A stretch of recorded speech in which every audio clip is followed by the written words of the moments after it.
अस्सलाम वालेकुम प्यारे बच्चों। इस वीडियो में हम सीखेंगे दिए गए हर्फ से शुरू होने वाली तस्वीर के गिर्द दायरा लगाइए। हमें यहाँ पे कुछ तस्वीरें दी गई हैं और कुछ हर्फ दिए गए हैं, तो चलिए देखते हैं। यह है हर्फ टे। टे से क्या आता है? टे से टमाटर, टे से तितली। क्या आता है, तितली या टमाटर?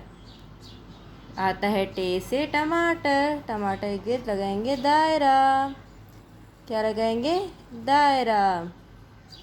अब हमारे पास है जीम।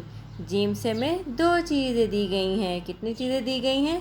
दो। जीम से बंदर, जीम से जग। जीम से बंदर आता है? नहीं, जीम से आता है जग। जग में हम क्या करते हैं? पानी डालते हैं। अभी हमारे पास आ गया चे। चे चे से आम, चे से चांद। कौन सा सही है, आम या चांद?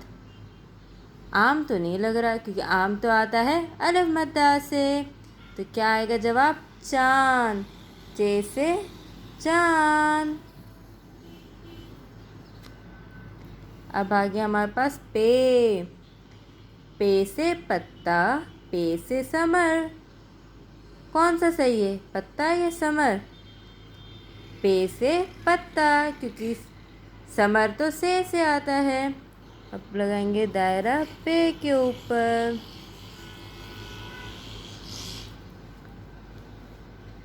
टे से टमाटर, जीम से जग, पे से पत्ता, चे से चांद। अल्लाह हाफिज़।